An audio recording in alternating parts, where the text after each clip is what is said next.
नमस्कार, मैं हूं श्वेता सिंह। कहते हैं उत्तर प्रदेश की रग रग में राजनीति है और इसीलिए राजनेता चुनाव के वक्त यहां पर बहुत ज्यादा सचेत हो जाते हैं। तो हम उत्तर प्रदेश के अलग अलग शहरों में, अलग अलग गांवों में, अलग अलग कस्बों में घूम रहे हैं ये जानने के लिए कि इस दफा राज्य का मुद्दा क्या है। क्या स्थानीय मुद्दे होंगे या केंद्र के मुद्दे? इसी पर पेश है श्वेत पत्र।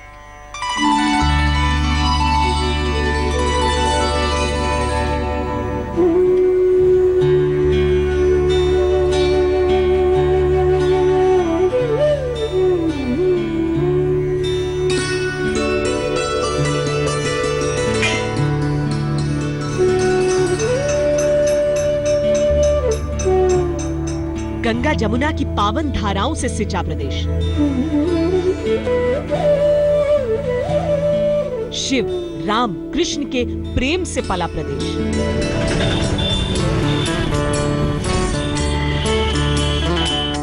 जहां मोहब्बत की गवाही देता है ताज। कैसा है वो उत्तर प्रदेश आज?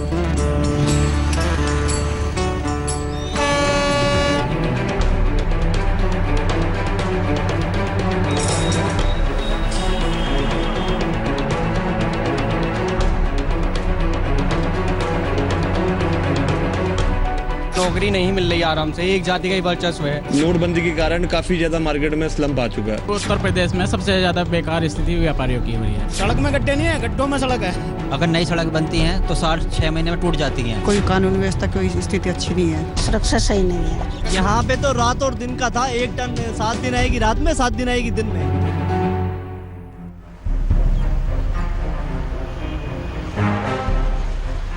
हिंदुस्तान की हुकूमत भले ही दिल्ली से चलती हो, लेकिन दिल्ली की गद्दी पर बैठेगा कौन, ये तय करता है उत्तर प्रदेश। देश को अब तक 9 प्रधानमंत्री दे चुका राज्य किस हाल में है और कैसे संकेत दे रहा है सियासत को? पेश है यूपी चुनाव के पहले चरण पर श्वेत पत्र। भाइयों बहनों, क्या इन पौने 3 वर्षों में भाजपा की लड़ाई किसी भी गरीब के खाते में 1 रुपया भी आया है? स्कैम के खिलाफ है। मुख्य चुनावी वायदे ये दिल का अलायंस है, मिल के हम लड़ेंगे। कोरे जुमलेबाजी ही बनकर रह गए हैं। हिंदू मुसलमान सिख ईसाई एक है। भारतीय जनता पार्टी जिंदाबाद।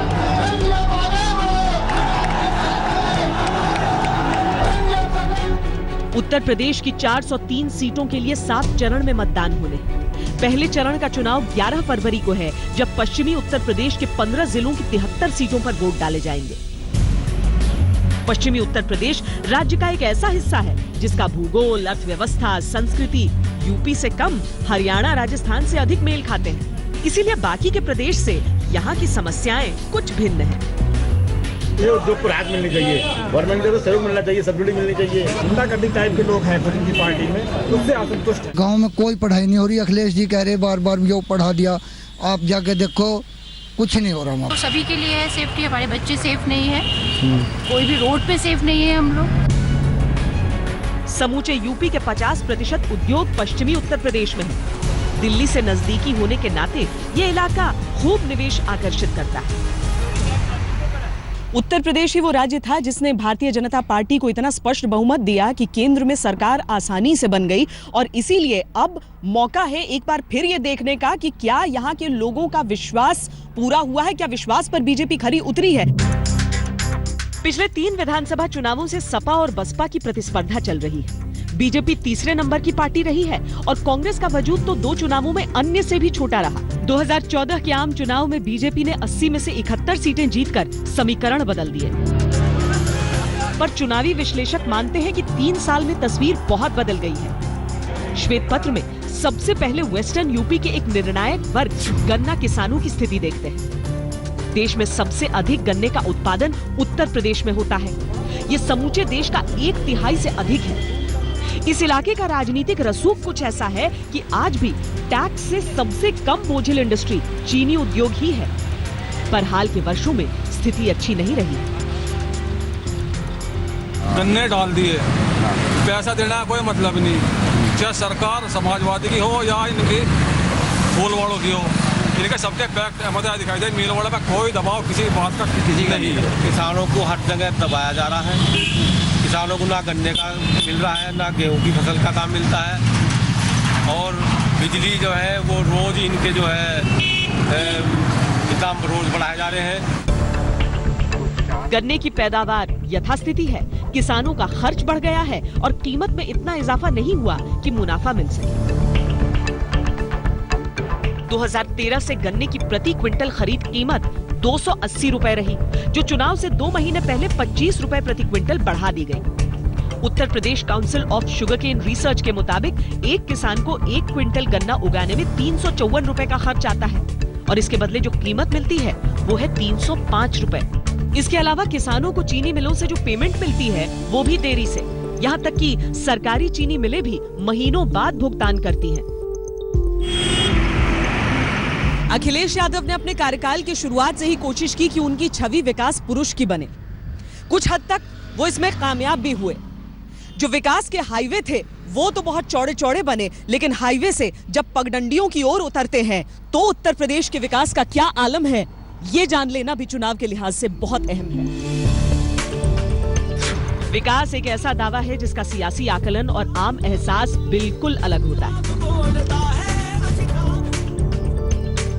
अखिलेश यादव दावा करते हैं कि यूपी के गांव-गांव में 18 घंटे और शहरों में 22 घंटे बिजली आ रही है। लोग कहते हैं कि ऐसी बिजली उन्होंने केवल पोस्टर में देखी है।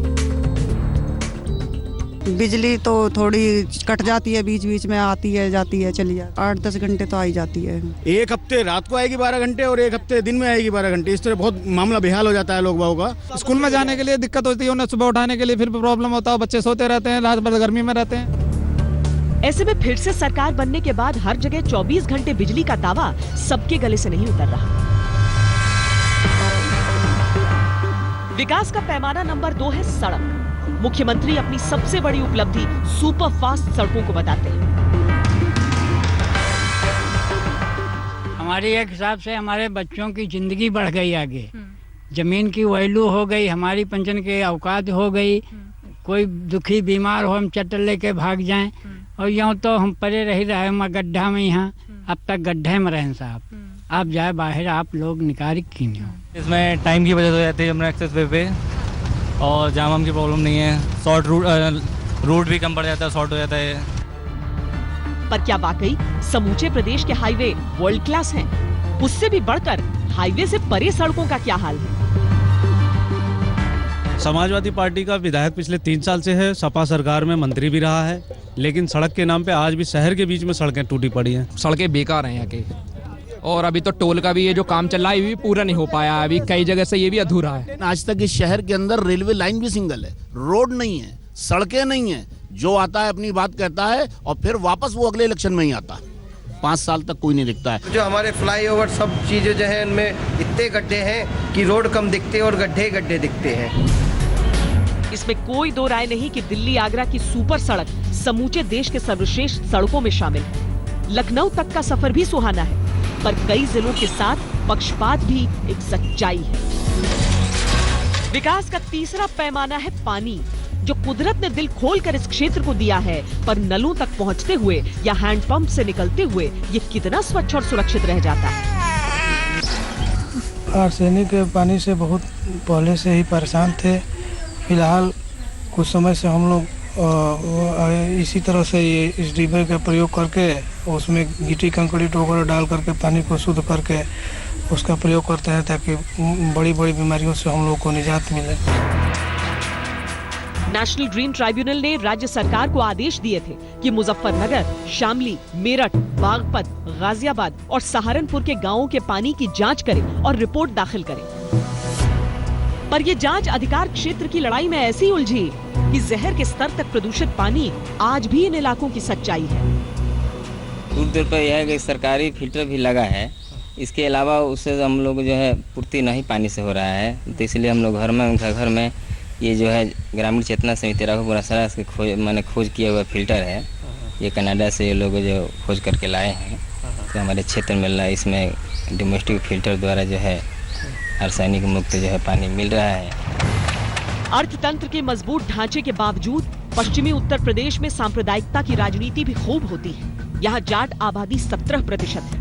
पश्चिमी उत्तर प्रदेश में मुजफ्फरनगर के जाट मुस्लिम दंगे और कैराना से पलायन के दावों के बीच मतदाताओं के ध्रुवीकरण का मुद्दा भी बड़ा है। पश्चिमी उत्तर प्रदेश में जब यहाँ के जो सामाजिक ढांचे को देखता हूं, यहाँ की डेमोक्रेसी को देखता हूं, तो मुझे इस बात का भय होता है कि 19 जनवरी 1990 में कश्मीर में हिंदुओं को सामूहिक पलायन करना पड़ा था, सामूहिक कत्लेआम हुआ था, मां बहनों की इज्जत के साथ सरेआम खिलवाड़ हुआ था। और इस प्रकार का दृश्य हम लोगों ने कहीं और देखे हैं तो नजदीक से आज हम या तो बंगाल में महसूस कर रहे हैं या पश्चिमी उत्तर प्रदेश में महसूस कर रहे हैं। जिस दिन दलित मुस्लिम एक हो गए, हिंदुस्तान की हुकूमत मुसलमानों तुम्हारी कदम चुनेगी, तुम्हारी कदम चुनेगी। पर ध्रुवीकरण के दो पहलू होते हैं, अव्वल राजनेताओं के बयान के जरिए, दूसरा जनता की सोच। जाट समुदाय पिछले चुनावों में बीजेपी में अपना एकजुट तारणहार देख रहा था। इस दफा क्या आरक्षण समेत दंगों के केस की वजह से राय बदली है? जो आरक्षण देगा हमें उसको वोट देंगे।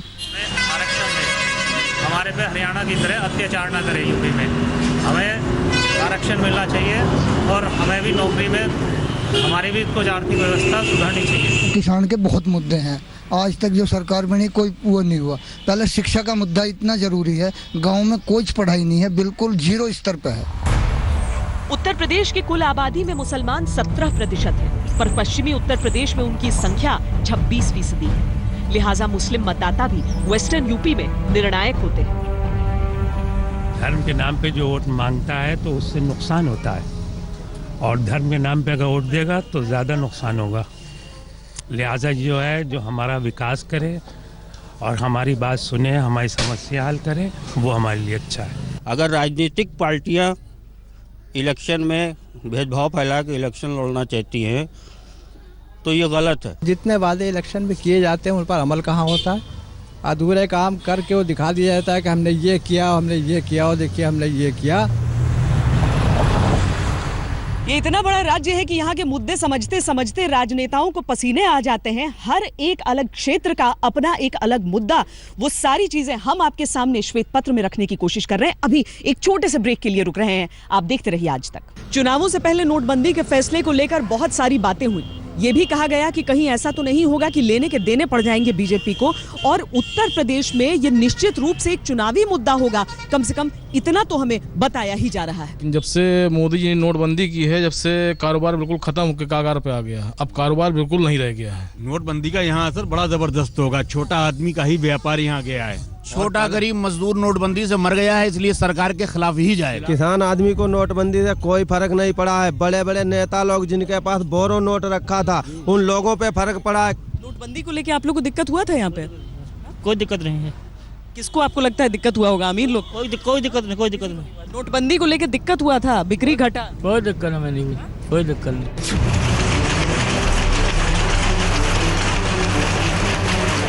छोटे और मध्य उद्योग नोटबंदी की मार से परेशान हुए, फिर से अपने पैरों पर खड़े होने की उम्मीद बजट से लगाई, पर चुनाव से ऐन पहले खास उनके लिए बड़े ऐलान नहीं किए जा सकते थे।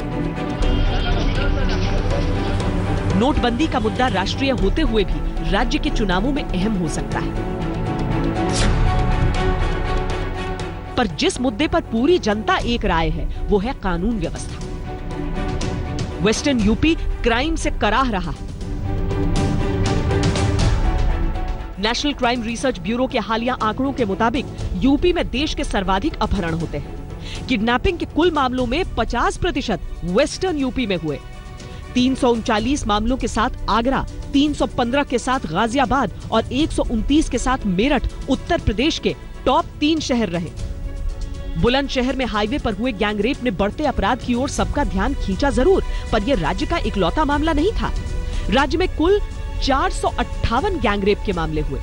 वेस्टर्न यूपी के 9 जिले इस सूची में चोटी पर थे। पिछले 5 सालों में अपराध के बढ़ते आंकड़े पर राजनीति भी खूब हो रही है। समाजवादी पार्टी का जो गुंडा राज है तो उससे भी जनता बड़ी दुखी है। वो सपा की सरकार के आते ही फिर यहाँ हर प्रकार के अपराध व दीन जाति पहले से भी 6 गुना ज्यादा बढ़ जाएगी। उत्तर प्रदेश के अंदर हर दिन 13 मर्डर होते हैं, 13 खून होते हैं। मित्रों, ये उत्तर प्रदेश का क्या हाल इन लोगों ने कर दिया है। और इसमें से 70% घटनाएं सपा के मंत्रियों के मत क्षेत्र के अंदर होती है। कम से कम उन लोगों से ये पूछिए कि कराने वाला कौन, कराने वालों का सम्मान हो रहा है, लेकिन जनता नहीं चाहती ऐसी बात। इसलिए सबने मिलकर के मन बनाया हुआ है कि समाजवादियों के पक्ष में मतदान करें। श्वेत पत्र में आज के लिए इतना ही, लेकिन उत्तर प्रदेश के कई और ऐसे इलाके हैं, कई और ऐसे मुद्दे हैं जिनकी पड़ताल जरूरी है, तो हम श्वेत पत्र में आगे आपको वो भी दिखाएंगे। अभी के लिए इतना ही। देश और दुनिया की बाकी खबरों के लिए आप देखते रहिए आज तक।